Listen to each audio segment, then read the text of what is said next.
What's up, everybody? Welcome back to Saturdays in the SEC, episode 149. Dead in the middle of fall camp, August 12th. We're getting really close to the start of the college football season. Continuing on tonight with our 2025 SEC preview series. Getting towards the end now. It's been a lot of fun so far. Hope you guys have enjoyed each episode of this series. But tonight, we're going out to Cuomo to preview the Missouri Tigers. Then we're going down to Starkville to preview Mississippi State for the 2025 season.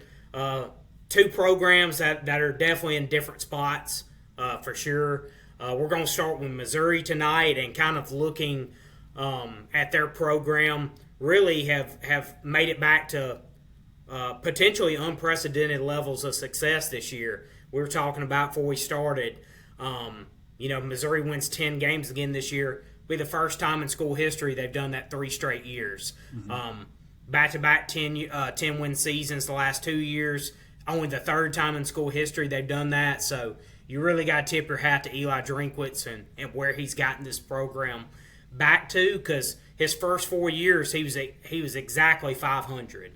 So it's taken some time to get the talent base up, to get the recruiting back up in the top 20 and 25 consistently. The number 7 portal class this past cycle. So things continue to look up there in Columbia and where he's gotten this program. And really just want to get your thoughts on their program as a whole and kind of how you see their roster going into this year. Yeah, absolutely. Like you highlighted, Drinkwitz has got this program righted. They're competing in every single game. They're still, when they play the bigger games, like last year you look at Alabama, A&M, they kind of got embarrassed in those games, so they're still kind of out of reach of the upper echelon, but they're making their way there. I think their roster this year, while it's not as star-studded as last year, not as many household names, they're so much deeper. They're too deep is extremely deep, especially on defense, but really all over the board. On their offensive line, they're losing Mimbu and Marcus Bryant, so those are tough losses, but they did go out and get some guys from the portal. Left tackle is the big position battle outside of quarterback. You got Johnny Williams coming in from West Virginia, and then Javen Richardson. They're battling it out for left tackle. That's one of the biggest position battles in their fall camp. And Drinkwitz is talking about Caden Green. He's their left guard, and he's potentially one of the best guards in all of college football. And they posed him the question. I believe it was at Media Days, but I could be wrong there. But I know he was standing behind the podium answering questions, and they said, is there any chance that Caden Green can move over to left tackle? And he said, we do not want that. If we have that, it means there's problems. So if you're seeing Caden Green playing left tackle for Missouri this year, they've got some issues on the offensive line, and their production might not be what you expect.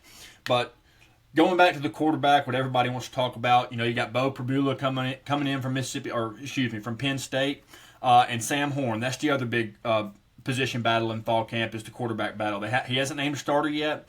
I saw a report where Pribula signed a $1.5 million deal to come to Missouri, so you expect with that type of money that he's probably going to be the starter. For those of you who aren't familiar with this kid, he is an absolute athlete. Definitely run-first type quarterback. He's got some legs on him for sure. Loves to run the football. So I expect that if he does end up winning the starting job, which is what people are expecting, that it's going to be a ground and pound type year, more like the 2023 season, but with some added quarterback run. I think you can expect to see more play action pass from this offense this year. Last year it was more drop back with Brady Cook, and it was just straight up passing. But they also got Ahmad Hardy in from the portal, coming over from ULM. He had over 1,300 rushing yards last year, 1,000 yards after contact. That's a phenomenal stat, by the way. He was the Conference Player of the Year in the Sun Belt last year. So that's a big addition to their running back room this season. So their offensive line is really going to determine how this offense moves this year, which is how most offenses are. But you got Johnny Williams or Javen Richardson, Caden Green, as I just talked about.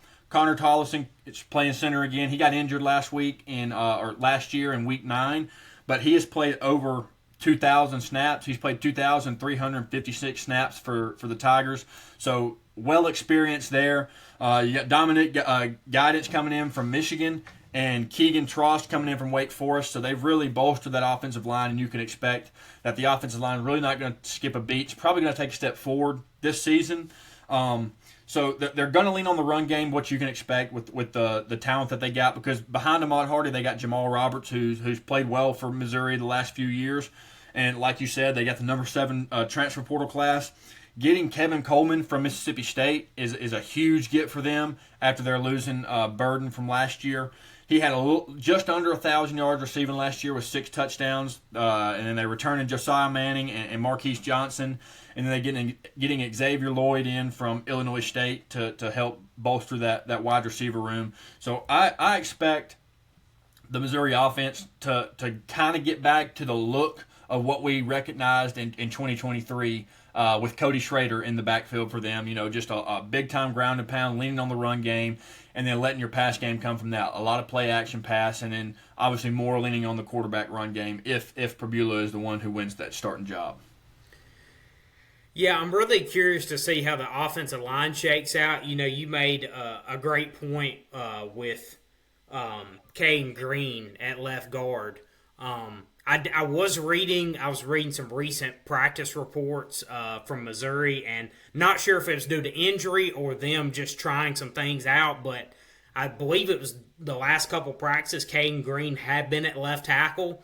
Like I said, I didn't know if that was more of an experimental thing because there's a lot of movement in fall camp, so I'm not sure if that's a permanent move they're looking to make, or is that maybe one of their tackles was banged up, they kicked him out there.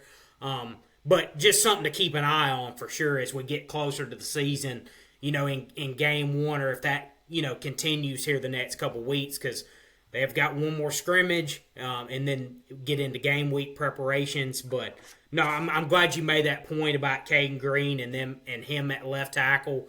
I know that's probably something as you said, they don't want to do. So I did find that interesting that it seems like he had been taking reps out there. And I don't want to speculate. Like I said, it could have been due to some injuries. Really wasn't 100% sure on that, or if it's just something they're experimenting with to see what the lineup looks like. But definitely a key piece to keep an eye on there for the offensive line. But yeah, I'm really curious to see what Pabula can do if he ends up being the starter. I'm like you. It seems like he's probably going to be. Like I would lean that direction. I think others would as well around the program, even though it's still a pretty heated quarterback battle. But you can kind of connect the dots, and when somebody's getting paid that amount of money, usually it's going to end up being that guy in the end. So especially if it's close. So I expect him to be the starting quarterback. But excited to see what he can do. Like I said, it's super dynamic. He's been in college a couple years. Sat at Penn State a little bit, so had some opportunities there as well to get in some games. But Ahmad Hardy, one of the biggest acquisitions for Missouri in the offseason. Crazy stat line, 1,000 yards after contacts, absolutely insane. So I'm excited to see what he can do coming into the SEC and taking a step up in competition. And if they have a really good offensive line for him to run behind, then I think he's going to have a big year himself. But when you look at this team defensively, that's really going to be the heart and soul of this team. That's going to be the unit that leads them this year, because there's really no reason this shouldn't be a top 15 defense in the country. They kind of steadily improve as their programs improve. Their defense has kind of been one of the main reasons of leading that charge, and bring in Damon Wilson from Georgia. You've got Terriano Pride from Clemson. You brought in a lot of transfers on the defensive line, kind of revamped that room. You got Jalen Catalon, an experienced SEC player from Arkansas, went to UNLV. Now he's back in the SEC at Missouri. So, as you mentioned, the two deep is really impressive. Not, like you said, not a ton of stars. Like, these aren't going to be top 20 players in college football or anything, but the unit as a whole and the depth is really, really strong, and I'm excited to see, how good this unit can be in 2025. Absolutely. You look at the defensive backfield. You got Dre Norwood, started every game for him last year. You got Dalen Carnell, started 12 games last year. He didn't start the Alabama game, and in the 2023 season, he started every game for him. You look at Marvin Burke, started every single game for him last year. Then you're adding Nate Johnson at defensive end. App State, coming over from App State, 2023 freshman All-American. You've got Josiah Trotter coming in at linebacker from West Virginia. Was a freshman All-American last year. If I'm not mistaken, Jalen Catalon was a freshman All-American his first year in 2021 at Arkansas. Feels like the dude's been in college for 10 years. Braylon Henderson coming in on the defensive line from Ohio. Mose Phillips coming over from Virginia Tech. So the defensive depth, like you said, it is absolutely insane. And the guys that they're adding, minus one or two, have played a lot of football. They're super experienced, and the production that they've had at previous schools is high. High production. They're not just adding guys that they're going off of projections. That they've seen these guys. These guys are on tape proving it. So these additions that they're putting on both sides of the ball, but especially defense, like you talked about, it is a big time get for them to get some of these guys coming in here and then to return the guys that they're returning, especially in the defensive backfield. I expect the defensive front. Drinkwitz has praised this defensive front pretty much every time he's gotten an opportunity to talk about them. He's talked about how good the front seven is going to be for them this year. So if the front seven lives up to the expectation that Drinkwitz has, I think that this secondary for Missouri is going to be an absolute interception machine. There's a bunch of ball hawks back there. There's a bunch of guys that have done it for a long time. And if they're able to get pressure on the quarterback, I think that this secondary is going to have just a field day every time they take the field every single Saturday. This is going to be a fun team to watch, especially that Week 2 matchup against Kansas. The Kansas-Missouri matchup has not happened in quite some time. Former rivals in their conference and before Missouri joined the SEC, so I'm really excited about that, especially with Kansas's quarterback. He's one of the most experienced and oldest quarterbacks in college football. He's put up some really good numbers the last few years, so that Week 2 game, I think, is going to tell us the type of team this Missouri team is going to be and what we can expect to see for them the rest of the year, because as we were talking before we started recording, Missouri has a super manageable schedule. Now, there's no schedule in the SEC that's easy. We all know that. But Phil Steele, Cam says, has this as the easiest schedule out of the SEC teams. Very, very manageable schedule. They don't go on the road until Week 7 at Auburn. Their first 6 games are at home. So I think that they can very well start out 6-0. I don't think that that's going to happen. I think they're going to start out 4-2. I think they drop to South Carolina, and I think they drop to Bama. I think the Auburn game is a toss-up. I really do. I think they get the ship righted back again at Vandy. Then you got A&M. I'm thinking they're going to drop that game, especially after what we saw last year. I just don't think they're quite there. I think they beat Mississippi State. I'm going to stick to my guns here like I did in the Oklahoma preview, and I think they beat Oklahoma. And I think that, obviously, rivalry game with Arkansas, I just think they're head and shoulders better than Arkansas. Arkansas gave them a pretty good game last year, but they were still able to beat them pretty handily. I believe the final score was, they beat them by 19. I think it was 39-20 or something along those lines. So I think that if Missouri is able to beat Auburn, I think that they go 9-3.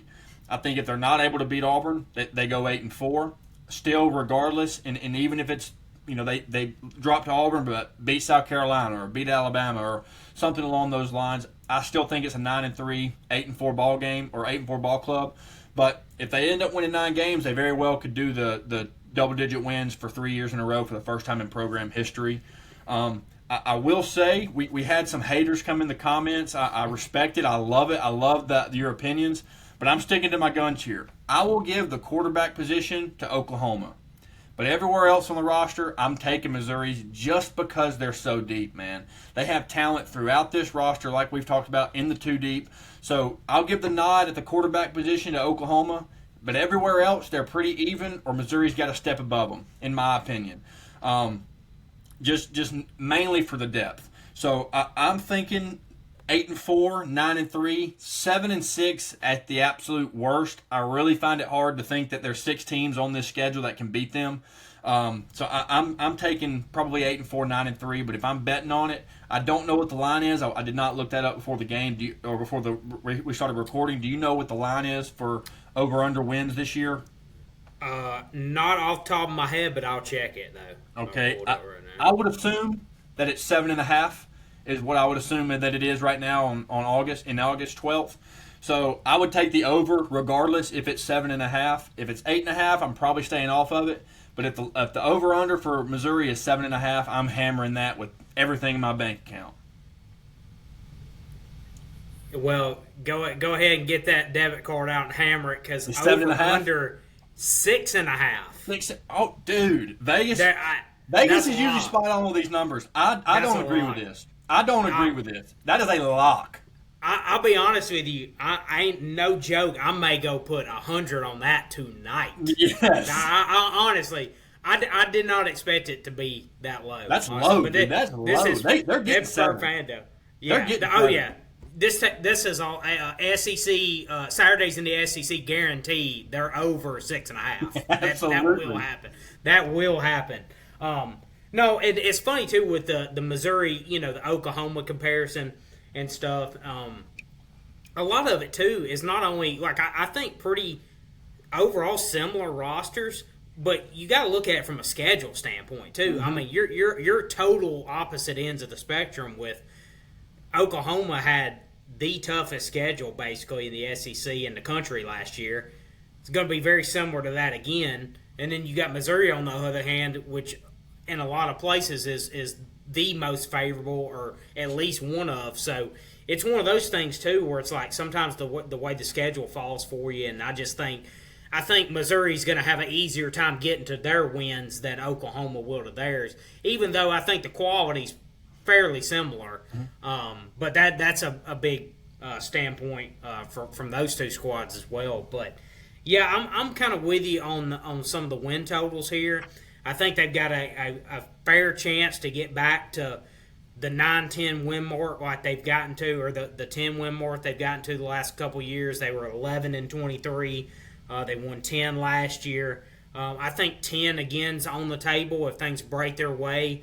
I love the fact that they're bringing this Missouri-Kansas game back, as you highlighted in the beginning there.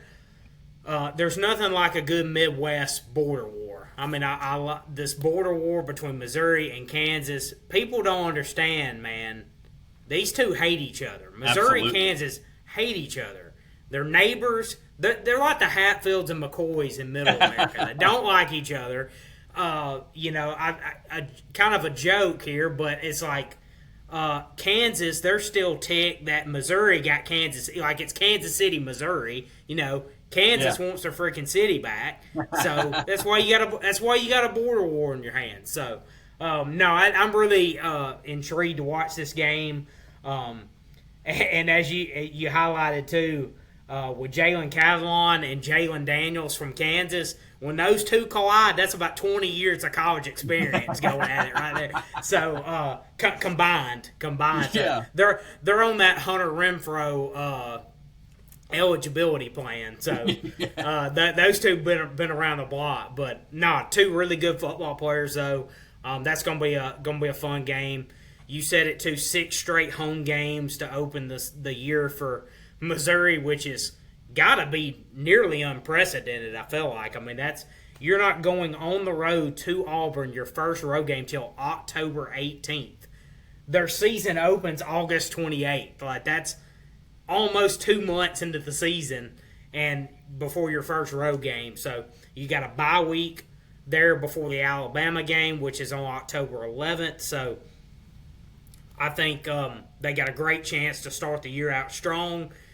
And to be honest, looking at it from Alabama's schedule perspective, I think the Missouri game is like, people want to talk about the South Carolina game and a couple other games on the schedule. I think Missouri is the most trap game on that schedule. They're coming off a bye. I'd have to look back at the schedule, but it's sandwiched in between 2 really good opponents on each side of that. So that's a really trap game for Alabama. Missouri got embarrassed in Bryant-Denny last year. You know they're going to be motivated. They're going to have a good record at that point, and fresh off a bye as well. Never having slept in another bed other than their own at that point in the season. So, I think it's going to be another solid season for Missouri. Like you said, coin flip game at Auburn. But you've got big-time opponents at home: South Carolina, Alabama, A&M. 3 of your tougher games are going to be there in Cuomo. And then you end the year at Oklahoma, at Arkansas. Another coin flip game at Oklahoma. And then, like I said, with Arkansas, a rivalry game. But I just think Missouri's much better from that standpoint. So, yeah, I've got them in that 8-4, 9-3 range as well. I think with a favorable schedule, I'll lean 9-3 for them. Think they could surprise somebody, maybe not expected. They could drop one to somebody that maybe people think they should beat. So I think there's a very fair shot for them to get back to 10, get back to double digit wins. But I think 8 and a bowl win is very, very reasonable though, and I love that over 6.5. I think Absolutely. that may be the biggest lock of any over-unders, and I haven't looked through every one of them, but no, I absolutely love that. Yeah, 100%. That is lock of the century. We're giving it to you here early. We ain't even at week 0 yet, and we're giving you a free money win. Once we get done recording, I'm going to go put some money on it before Vegas hears what we have to say about it. Moving on down to start Vegas, though. We got the worst team in the conference the last few years. Had some unprecedented things happen to them, losing their head coach, the Mike Leach, the late great Mike Leach. You promote your defensive coordinator, promote from within. They didn't have a athletic director at the time of all this stuff going down. It just wasn't quite the right fit with the type of players that were there to play in Mike Leach's offense and then the offense that they ran under Arnett. So they go out and they get Jeff Lebby, first-time head coach. Mass exodus on their roster, holding it together by shoestrings, getting what he can. They just, especially at the line of scrimmage, last year they just were not able to compete at the SEC level. He has gotten better on the lines of scrimmage. I just don't think that it's still going to be enough. But before we get into all of that, you got Blake Shapen coming back, playing quarterback. He was injured early last year. Levy was really high on him. I think that maybe they could have got another win or two. Maybe. Probably another win with him at quarterback. There was some turnover problems last year. Defense kind of would be in it in the first half, and then they would just get demolished in the second half. But they were in some games. I mean, they were in the game against in the Egg Bowl, which obviously anything can happen in those type of games. But that was a really good Ole Miss team they were playing against. They were playing really well against Missouri last year until Missouri was able to pull away later in the game. But they go out and they get Brennan Thompson in the wide receiver room from Oklahoma. Anthony Evans is coming over from Georgia. Anthony Evans was kind of just in a log jam there in the Georgia wide receiver room. So much talent down there in Athens. We all know this. So he's coming over to Mississippi State. I think that he is a great fit for a Jeff Lebby type offense. I think he's poised to have really big numbers and a breakout year for himself. You got Marcus Allen coming in. He's played at several different places. He was at Wisconsin, then he went to Butler Community College, and he was at Eastern Michigan last year. You got Aiden Williams, kind of the same situation of Anthony Evans. Aiden Williams was at Ole Miss last year. Just a lot of talent around there. Wasn't able to find his way on the field the last few years, so he's coming over to Mississippi State. A lot of expectations for him as well. And then Jordan Mosley and Ricky Johnson both returning the wide receiver room. You got Devon Booth coming back at running back. He's a fifth-year guy. He was the fourth most all-purpose yards in the SEC last year. And then you got Fluff Bothwell, which, I mean, that is a A-plus name right there. That's an all-name team right there. Fluff, love it. I'm sure it's a nickname, but that is a fantastic name. Coming over from South Alabama, it was a really big get out of the portal. And then at the offensive line, like we talked about, man, their lines of scrimmage on both sides have got to be better, but especially on the offense to protect their quarterback. You got Luke Ward coming in to play left tackle or staying to play left tackle. Jacoby Jackson going to be at left guard. Kobe Keenum coming in. He's going to play center. Albert Reese at right guard. and Blake Steen's coming in from Virginia playing right tackle. So they've put some pieces together to kind of help strengthen that offensive line. But like I said a few minutes ago, I don't know how much better that's going to be, if that's going to elevate their offensive line of scrimmage to be able to compete week in, week out with the SEC. And they have 8 SEC games in a row. They don't get a non-conference game in between some of these. Starting at week 5, it is SEC until the end of the season. I think their offensive line is expected to be better. I think they're going to be able to compete better.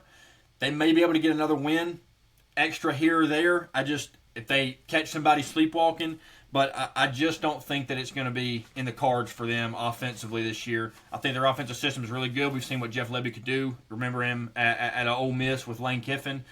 Phenomenal offense. I just am not sure exactly what they're going to be able to do, mainly based on their line of scrimmage.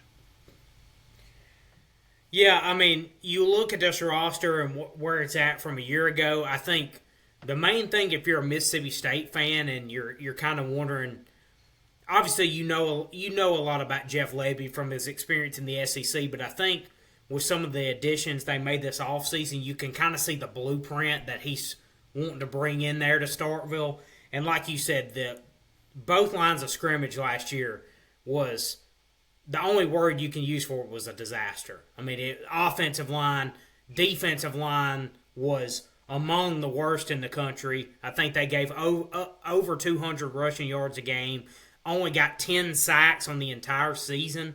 There was only one Power 5 team or one FBS team that was less than that. So it was one of the worst in the country. Defensively as a whole, they were one of the worst in the country. Offensive line, like you said, not nearly enough size on either side of the offensive defensive lines, and you've seen them really attack that over the offseason, bringing in 300-pounders across the board on both lines of scrimmage. So I think they're definitely going to be in much better shape to give themselves a fighting chance on the line of scrimmage going through the SEC.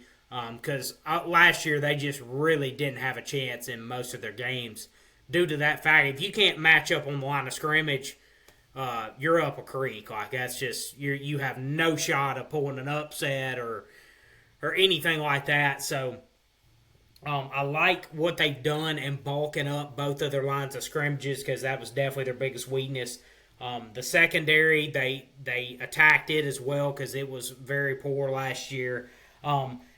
So I think you're kind of starting to see an identity being formed because there's a lot of this roster that I like. You know, you highlighted Blake Shapen coming back. I'm really hoping that he can have a full year in this offense because you saw flashes when he played early last year of him being really effective. And now with a should be improved offensive line, a bulkier offensive line, you've got a pretty nice little receiving core there for sure. And then you got really a well-rounded running back room led by Devon Booth. So I'm excited another year what he can do there behind an improved offensive line. You know, their linebacking room, and kind of in the safety spot, Isaac Smith. He's 220 pounds. He can was their leading tackler. Had several pass breakups. Kind of that one of those hybrid players, can play in the box but can cover really good as well. He's by far their best player on defense. Getting him back, obviously, is going to be a big boost too to helping that defense try to improve on a year ago. But yeah, I like the pieces offensively. I think you're going to see that take a step forward. And obviously with Jeff Lebby being one of the better offensive minds in the country, I think you're going to see that come together a lot more in his image this year. So I think that alone could potentially spring them into a surprise upset or two here or there. I'm like you, though. I just don't think the gains are enough to really matter a ton in the win-loss column. Like this isn't a team, unless something crazy happens, that's going to get to a bowl game. They're still in the rebuilding process, but I really do believe overall it is a pretty substantially better roster. Like I think it's going to be sizably better than it was a year ago, but I just in the win column And when you're, and like we highlighted before we started recording, you're hosting 4 playoff teams from a year ago in Arizona State, Tennessee, Texas, and Georgia. And that's not counting hosting the Egg Bowl at the end of the year with an Ole Miss team that barely missed it themselves. So you got 5 top 15 teams from a year ago. That's your home slate, or most of your home slate. Then you got some really tough road games at A&M, at Florida, at Missouri, at Arkansas. That's probably their most winnable game on paper. So I do think the Arizona State game early is a big measuring stick game for them to see, kind of compare themselves against a team that made the playoffs a year ago, that's returning their starting quarterback, who's one of the better ones in the country. This Arizona State team's returning their entire coaching staff. So this is a program that's getting some continuity. So if you're Mississippi State, that's a game you use as a measuring stick to say, how much have we improved from a year ago? I think that'll be a big early test to kind of see how you match up before when you get into SEC play. I have a gut feeling they're going to surprise somebody that you wouldn't expect on paper. Don't know if that's Arizona State, maybe a Tennessee, maybe one of the bigger ones, possibly. Don't think that's likely. I do have a sneaky feeling though they pull off one that you're not expecting, because their over under is only 3.5. So if they're going to get to that 4 or 5 win mark, that they're going to have to obviously win games they're underdogs in. But I'm curious to see kind of how big of a jump they make, but I just ultimately don't think it's going to make a huge difference in the win-loss column. Absolutely. And by the way, 3.5, stay away from it because that's not a lock. Not lock of the century. That's about spot on from Vegas right there. I agree too. I think that they go 3-1 in their non-conference. Southern Miss, Alcorn, and Northern Illinois, they should get all those. Arizona State, I don't think they're going to get that. I really don't. Arizona State's losing some guys, but I just think that they're better than Mississippi State all around. I think it could be 2 straight seasons of 0-8 in conference play. I'm like you, though. I think they could get somebody. I think they're going to catch somebody sleepwalking or just catch somebody on a bad day, and they're firing on all cylinders. And I think that the most likely to be is Arkansas. Like you mentioned, they're going to A&M, to Florida in back-to-back games. Then right after that, they come back home and they got to face Texas. So, they don't get a week to breathe. I think it's tough. I think they potentially maybe could catch Tennessee slipping. That they are at home against Tennessee, and Tennessee's not the same team as they were last year. As we've covered them a few weeks ago. They're going to be not just bad, but they're going to be worse than they were last year. They're some of their key pieces are gone. So I think that they have a chance, but like you said, they bolstered their defensive front. They got Jalen Smith coming in at linebacker from Tennessee. Jamil Burroughs coming in from Bama, and he was at Miami last year, but wasn't able to play because he transferred after June. But he hasn't played college football in 2 seasons or a season and a half or whatever it's been, so how good is he going to be? Is he going to be back ready? You got edge rusher Red Hibbler from North Carolina State coming in. You got Deontay Anderson returning.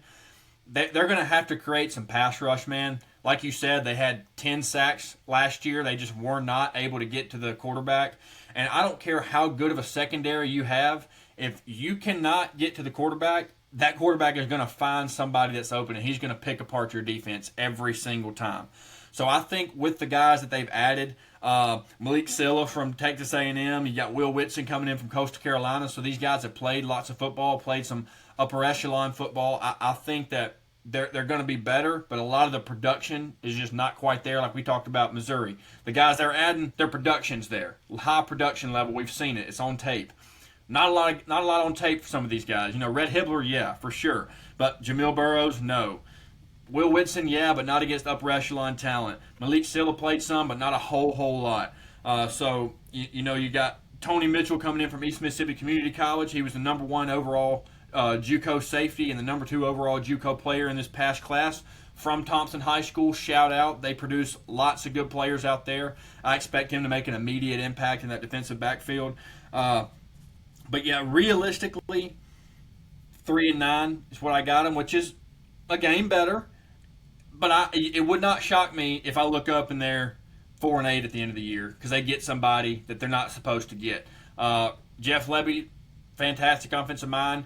He might have to pull some Gus Malzahn-esque type trick plays out of his pocket or some go for it on every fourth down like Les Miles or something like that. He might have to get a little aggressive in some of these games to have a shot.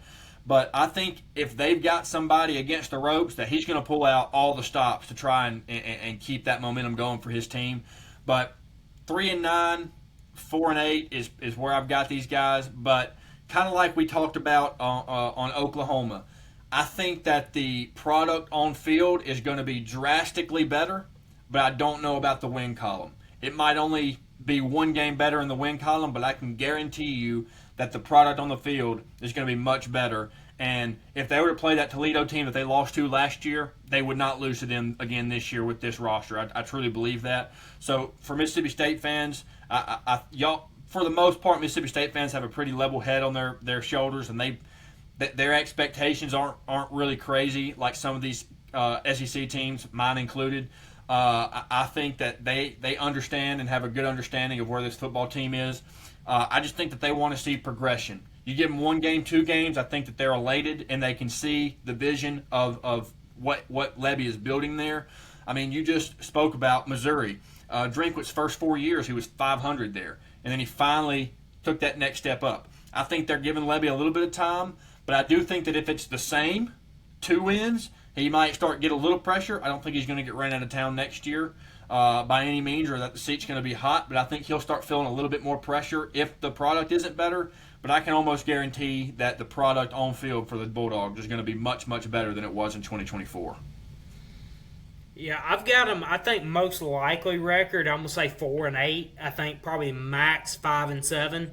I think the floor, I'd say floor 2 to 3 wins, probably the floor. Because I think between Southern Miss, Lord, if they can't beat Alcorn State, no disrespect. But I mean, I see them beating a couple of those teams. I think 2-10 is the absolute bottom of the barrel again if things should go really bad. Yeah, I've got them probably 4-8. Honestly, if they went 5-7, wouldn't be shot. I think between Arizona State and Tennessee, they're going to shot one of those teams early. I like it. I don't know which one. They played Arizona State tough last year out in Tempe. I think the most between and Tennessee fans do not come with pitchforks. This isn't disrespecting Tennessee or anything. It's just SEC football. But I think that Tennessee game is the most likely SEC win for them. Honestly, I think just I don't hate where it's at in the schedule. I think can build on some early momentum potentially. Getting a couple wins under the belt. I know it wouldn't be the highest quality competition. Who knows? What if they beat Arizona State? What if they roll into that Tennessee game 4-0? They're going to be feeling really good about themselves. So you just never know in college football. And I'm not one. We said Tennessee, I think, is going to take a step back this year, but by no means do I think Tennessee's going to be bad. I just think of all those games, the Arkansas games on the road, I think that Tennessee with the questions at quarterback, I think that might be, if Mississippi State's to get one, I think that would be the one most likely. But it could be somebody else. I do have a suspicion. I kind of thought last year they would pick somebody off, and they just weren't good enough on the lines of scrimmage. But I think this year improved, and hopefully a healthy Blake Shapen for an entire year as well.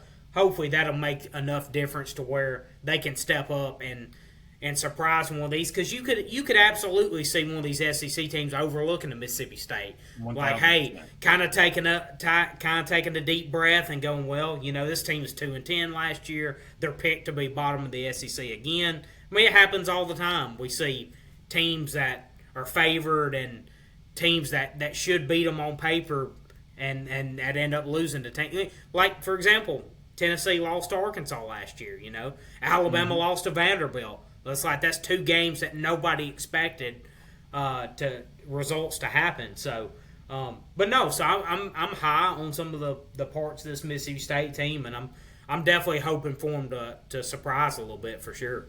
Absolutely. And moving off of the previews, there has been some breaking news in the SEC. Alabama officially names Ty Simpson their starting quarterback. I want to get your thoughts on that. Not like we're surprised. We both predicted that this would happen in our first preview with them. No one is shocked in the SEC world. I just want to get your thoughts on it, and what are your expectations for him going into the 2025 season? Yeah, I mean, obviously, just on a personal level for him, I mean, super excited for him and him earning this opportunity. I mean, it is, it is pretty rare in this day and age, and he actually talked about it today after practice a little bit, and he's like, his journey's been really unique because there's obviously been a lot of opportunities for him to leave if he wanted to, but this was a guy out of high school that said it didn't matter to him if he started as a redshirt or as a true freshman or as a redshirt senior. He said he wanted to stay here. He wanted to earn his opportunity.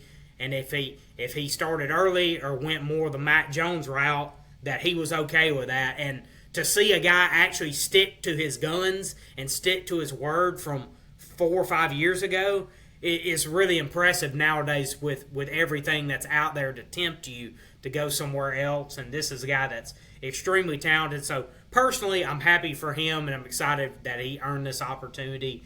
But I think he's going to have a really good year, honestly. From all accounts, every report coming out of fall camp in Tuscaloosa is he's been in extreme control of the offense. He looked very, very good in the scrimmage the other day. According to reports, Greg McElroy's been talking about it on their radio show this week. You've heard other reports out of Tuscaloosa that he's looked very, very strong. So if that's the case, I think he's going to have a really good year.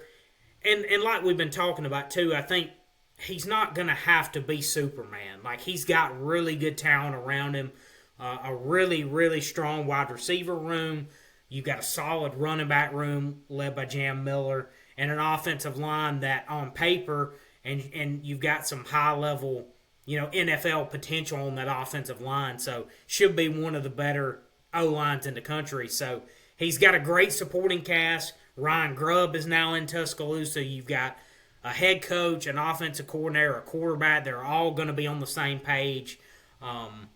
This wasn't a guy they recruited, obviously, but going into year two, like, whether it's Keelan Russell or Austin Mack, guys they brought in, or Ty Simpson, they're going to pick the best guy for the job, and that's definitely Ty Simpson at this point.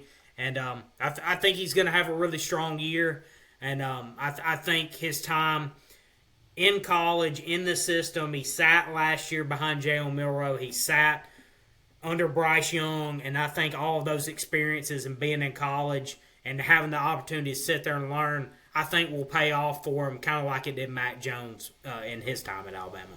Absolutely. This is not your average first-year starting quarterback in college football. It's not like he's DJ Lagway from last year going and getting thrown in week 3 or 4 after Merch got hurt, or Lenore Sellers last year. It's not your average first-time starter. He, like you said, he has been there, learned from some of the best, not just in Alabama, but in college football. So and in the conference for sure. So like you said, I think it's going to be a lot like Mac Jones' season. I'm not saying Maxwell Award winner or anything, but I think that it's going to be, nothing's going to be too big for him. I don't think a moment's going to be too big for him. There's not going to be a defensive coverage that confuse him.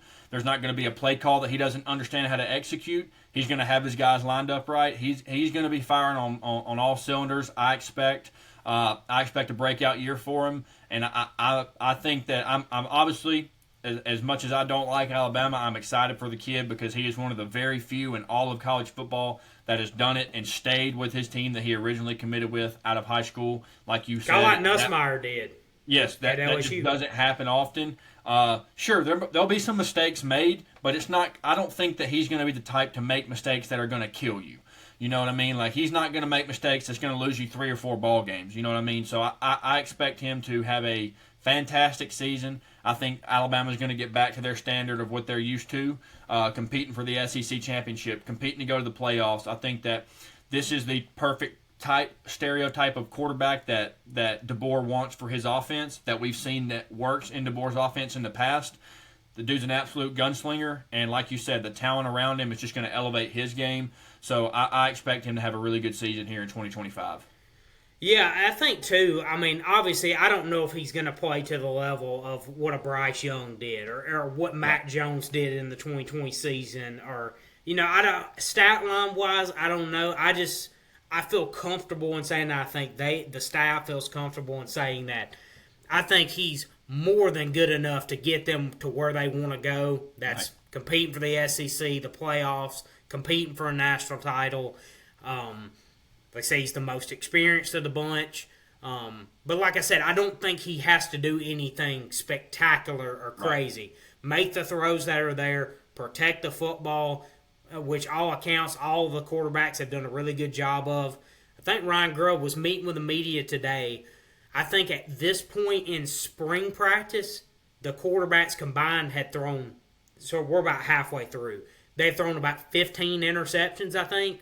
That's down to 4 so far in fall camp. So some of them are probably 11 on 11s, counting the scrimmage and all that. So the quarterbacks as a whole have done a really good job of taking care of the ball. I think they said Ty Simpson's only thrown 1 the entire camp so far. So like I said, did a great job of that in the scrimmage. So I think, like you said, I think he's the type of quarterback they want. He's going to be accurate. He's going to be decisive. But he's got some mobility to his game as well. Like, he's a guy that he's not just going to be a statue in the pocket. This is a guy, albeit against lower competition, that this guy broke off a 75-yard run 2 years ago in a game. It was against Mercer, but, still, this guy's very athletic. So, and he dropped the ball at the 1-yard line, by the way. But so I don't think that's going to happen again. But no, man, I'm super excited for him. I think he's going to have a solid year. Like I said, I don't know if it's going to be to the Heisman level of some of the guys you've seen in the past, but all in all, I think it's going to be really, really solid, and I think it's going to be good enough to get Alabama to where they want to be at the end of the year. Absolutely. I did want to get your thoughts on I know we mentioned a little bit about Auburn last week with the quarterback situation with Jackson Arnold and how they're kind of handling him at practice defensively. We were discussing earlier, Justin Hokanson had the tweet about how they're breaking up their play calling with what's his first name? Nix, the new coach. Derek Nix, and then Ken Austin's the quarterback coach, and then Hugh Freeze obviously is the primary play caller. But kind of give a rundown of that tweet today, and just kind of give your overall thoughts about that, because that's kind of been a big topic the last day or two.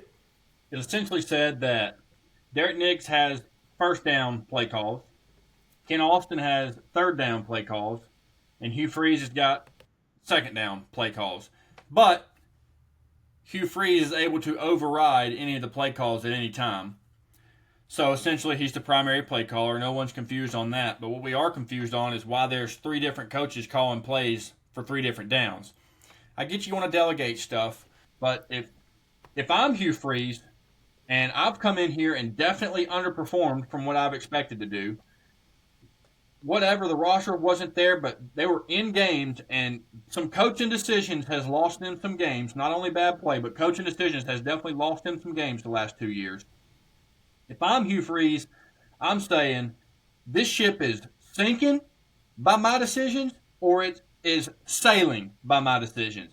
It's not going to be anybody else's responsibility whether I lose my job or not. It is all on me. Yet he's delegating to 2 other coaches play calling duties on separate downs.